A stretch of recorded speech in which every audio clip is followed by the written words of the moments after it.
I always wondered why no one trusts me. It was hurtful. The kids at school would say, hey, that guy is a guy who takes leadership classes right next to the retard corral. Somehow this class in leadership, which you did not need any prerequisites for, you did not need to prove that you are in any way, shape, or form a leader or leadership material. Well, it had a glass door that was all taped up and shit, so the tards in the other room, the next room, they couldn't see through. But at the bottom of the glass on the door, there was still a little strip you could still see through. And we peeked through it. And we probably should not have, because that shit was like the Eye of Terror from 40K. You got to see shit that no mortal should see. A fat Iranian dude sniffing coffee for hours on end. Nostril wide open, sniffing it. Never drinking, just sniffing. A half-black kid doing wrist flips that no mere mortal could ever accomplish. A girl arranging letters out of chicken bones. Well, one time the door was left unlocked and all hell broke loose. The berserker broke through and he was pissed. He screamed, "Yee!" at the top of his lungs and grabbed the chair, which I had just abandoned, and hurled it across the room with the strength of at least one normal person. I went to the door to escape this dire energy. Well, the teacher of leadership, she was gone way before that. Years before that, like gone. I didn't know it at the time, I was just a kid, but this shit was dementia. She just didn't remember or know anything anymore, so she did not react. I probably got put in detention about 7 times by her, but I never showed up and she never remembered that I didn't show up, so it was never a problem. So in this situation with the tard in the room, I just bailed. I left my friends one-on-one with this cosmic terror. And since that day, they called me Snake Nigga. No one fucking trusted me. No one trusted me with anything. And I tend to hiss my S's. I noticed that recently, and that might be part of it too. Well, after this episode, I was left without support of the cabal.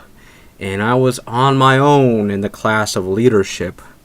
It was time to lead on my own, for that is what a leader is. He sits below the sword of Damocles. Many are called, few are chosen. Well, this was probably the only time I learned anything in leadership class, because the teacher was zoinked out on prescription meds that day, and we got to watch a documentary instead. The documentary was about the Three Gorges Dam in China, and at the time I didn't realize that it was a literal name, so I really wanted to know how fucking gorgeous this thing must be if it's thrice gorgeous. And this was before I was actually finished. This was early in the construction, which should tell you a lot about how fucking old I am.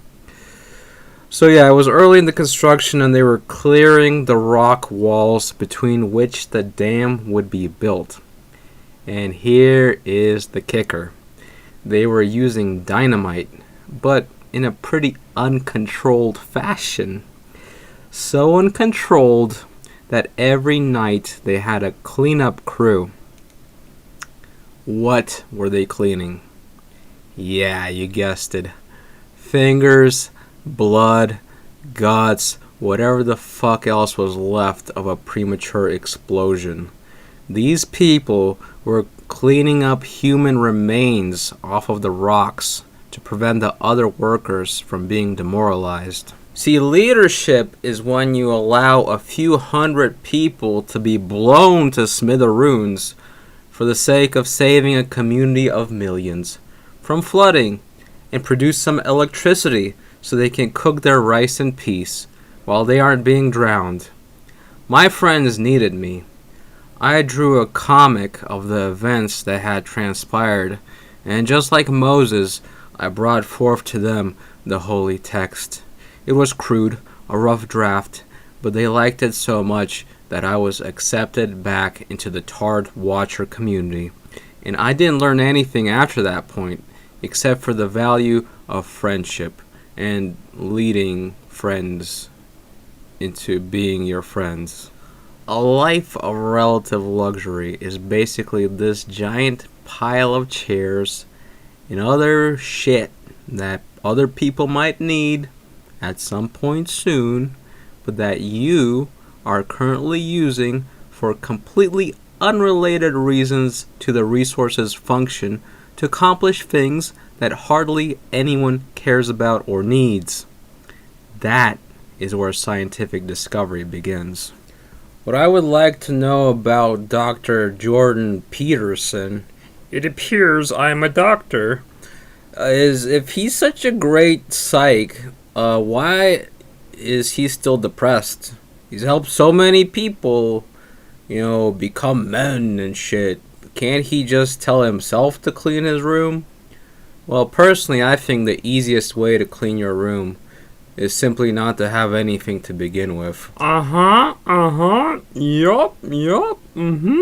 Have you tried cleaning your room? Well, apparently, it appears that you are a depressed sack of shit. People will tell me, and I know this for a fact, they'll say, hey, you can't make fun of someone who just nearly died. Well, no one would care if I had just nearly died, would they? They wouldn't even know that. No one would even know. No one even knows what the fuck is going on inside of me. You say your own tune, dog. Where were you on 9/11? Quite a popular question from about a decade ago. Where was I? I was in a hotel eating sausage links, thinking, damn, that's a sick-ass movie. I want to go see that. Is that the new Die Hard? Well, once I got to school, the Asian teacher of math, who wasn't really that good at math, had us sit and mourn for like half an hour. Not joking. Seriously, we just mourned. This guy had probably stepped off the boat like the year prior, and we were going through these theatrics. Now that I think about it, I think he might be the same guy who cut my hair. That explains why we never spoke during my haircuts. I'm the guy who punched a hole through the wall because my drunk piece of shit friend, called me at 3 in the morning to reminisce about some girl he broke up with like 2 months prior and didn't let me sleep for like another 2 hours, and I got a 97% on a test 10 years ago instead of 100, and I still remember that shit, dog. Yeah, Piaget. Systems of hierarchy. Individualism. Something about Horace. Bible. Hitler. Stalin. It appears that you have problems.